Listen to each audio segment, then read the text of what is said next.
This is the third and final presentation about Paramyxovirus, where we will be learning about measles virus or rubeola virus. Measles is one of the ancient disease which has been there for many years, for many centuries it's been there, and it affects population younger than 20 years of age. It's a common clinical presentation which is seen in young children, starting from infants to young adults, and which has a high contagious rate. It can be transmitted through respiratory droplets, right? So there's a high prevalence of transmission of infection. Now, talking about the morphology of measles virus or morbillivirus or rubella virus, they follow the similar characteristic features of paramyxovirus, which is roughly spherical in nature, and sometimes they show slight pleomorphism also. They have a nuclear capsid which is covered by a lipoprotein envelope. They do have matrix protein also, and this envelope is lined with H spikes or hemagglutinin spikes and F spikes, which is F protein or fusion protein. So these two things are present for rubeola virus or morbillivirus. And this F proteins or fusion proteins or F spikes are required for the cell to cell fusion and also for the hemolytic activity. So this class of virus, measles virus or rubeola virus, can cause severe hemolytic activities in patients. The virus can agglutinate even monkey erythrocytes, but there is no elution, so there is no neuraminidase activity. This can combine with the RBCs and can bring lytic activity. So these are some basic structure of measles virus. They have a long single strand RNA is a genome. RNA is attached with three important proteins: ribonuclear proteins, nuclear proteins, phosphoproteins, and large protein NPL proteins. And they have the RNA, which is covered by a capsid, which is again lined by the matrix protein, which is super covered by the envelope. Envelope is carrying these two surface spikes, hemagglutinin spikes and fusion spikes. Now, few more things about the cultural characters before jumping to the clinical syndrome. It can grow well on the human cells as well as monkey kidney cell lines in human amnion cell culture as well. They produces multinuclear syncytium formation, same like respiratory syncytial virus, and because they got the F protein, which is enabling the fusion between the plasma membranes of adjacent cells. Thereby it can bring syncytial formation. Now, talking about the pathogenicity, the source of infection is usually respiratory tract infections and aerosols formed by the from an infected patient, usually by coughing or sneezing. So that's a straight way for spread of this infection. So it's highly contagious, so it can be transmitted very easily from one individual to another individual. But the incubation period is usually 9 to 11 days, and patients they'll become patients within 3 days of time. Symptoms will start appearing. Now, if you see the pathogenicity mechanism, virus will enter the body of a healthy individual through respiratory tract or even through conjunctiva, and there will be local multiplication at the lymph nodes, and virus will spread to the reticular endothelial system, nearby reticular endothelial system, through blood circulation. There will be primary viremia, and again then during this course they are increasing number. They'll come back to reticular endothelial system. They'll continue with the multiplication. Numbers will increase.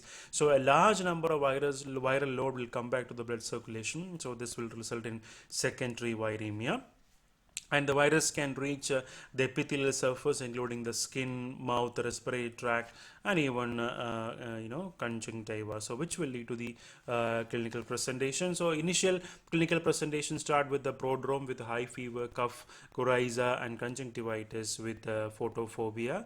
It's mainly because of kind of immunological reaction, but the patient tend to show decrease in delay type of hypersensitivity after this infection, and this can last up to many months, right? So underlying tuberculosis or any other respiratory tract infections can worsen the situation, and Measles, this another interesting fact about measles is that measles can induce labor reflexes in some pregnant women, resulting in spontaneous abortion or premature delivery. So they are also in danger, high danger to get this infection. And this virus can even cross the placenta and can infect the fetus. That is the most dangerous point about measles, and it can lead to thrombocytopenia. It may develop leading to purpura formation and bleeding disorders, bleeding from mouth, intestines, and genitourinary tract. And so that's a specialty of this virus. It can cause a wide variety of clinical presentations among in human body. So after 2 days of mucous membrane lesions, Coplix spots, I mean that's a buccal mucosa across from molars. I mean there will be formation of you can see some membrane lesions in these images. These are known as Coplix spots, and it can last up to 24 to 48 hours. Right, so they develop at the buccal mucosa and occasionally on the conjunctiva also, where the actual inoculation happens. So within 12 to 24 hours after the Coplix spot appear, exanthems start below the ears, forehead, and spore spreads throughout the body. So we can make out from this image. Within 1 or 2 days, it covers the entire body and can last up to 5 to 6 days. The typical maculopapular rashes or rashes of measles appear first on the forehead and then spread to downwards, right? It appears on the forehead and then spread to downwards. It will disappear in some same sequence within 3 to 6 days. But the complication is most of the patients will recover uneventfully, but there are secondary bacterial complications like pneumonia, otitis media. There will be viral complications, bronchitis, encephalitis conditions, even protracted diarrhea conditions. During and weeks after the infection, measles virus depress immune system, and there will be decreased cell-mediated immune response. There will be subacute sclerosing pancreatic encephalitis, panencephalitis, SSP, and which can lead to severe diarrhea conditions. Subacute sclerosing and panencephalitis (SSP) can bring severe diarrhea conditions in children. But the most commonest and the most dangerous complication will be measles encephalitis, where the infection directly affects the neurons, right? And there will be post-infectious encephalitis, which is an immune-mediated complication. I was talking about this one, subacute sclerosing and panencephalitis. This is something which is really dangerous, which can cause severe diarrhea conditions and other neurological abnormalities in children.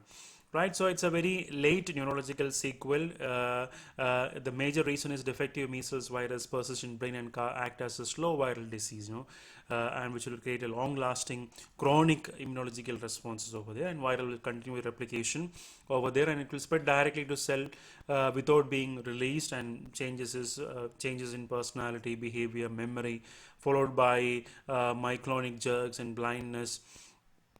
Myoclonic jerks, blindness, and spasticity. These are some of the common features associated with the SSP conditions. And there'll be, if we take the serum sample, we can find out high levels of antibodies against measles virus, which can be found in the CSF in these kind of conditions.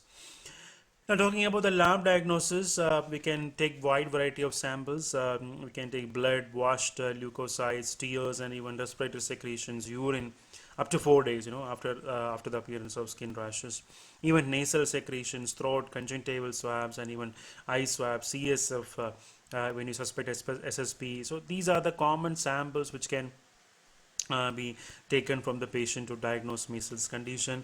And we can go for direct microscopy. Demonstration of multinucleated giant cells is one option.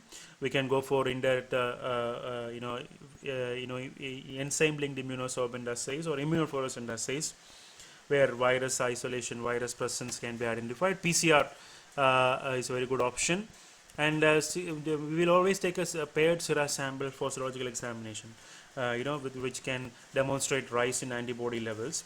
And for virus isolation, we can use different type of cell cultures, primary human or monkey kidney cells or amnion cells, which will identify the cytopathic effects, right? And talking about the serological diagnosis, it's mainly based on specific neutralization test, hemagglutination inhibition test, and complement fixation test, and mainly will depend on the tracking down the virus itself from patient sample by immunofluorescent test. And if it is not feasible, we have to think about going for serological examination. Talking about the prophylactic measures, we have active immunization as well as passive immunization. So in case of active immunization, we'll take live attenuated measles vaccines are available, where we will use Edmonston Sagberg strain, which is developed by multiple passage of measles virus in human kidney cells, amnion and chick embryo cultures, by continuous rate of passages of measles virus in these cell culture plates. We can make live attenuated measles vaccines, and with a single subcutaneous injection with MMR vaccine, along with MMR vaccine within 15 months, alone at 9 months, will be protective against this viral infection. We can also go for passive immunization or passive protection, where we will inject a normal human gamma globulin, which is given within 6 weeks of exposure, especially in those individuals whose immune system is not so strong to produce antibodies by themselves. And it's also useful in children with immune deficiency,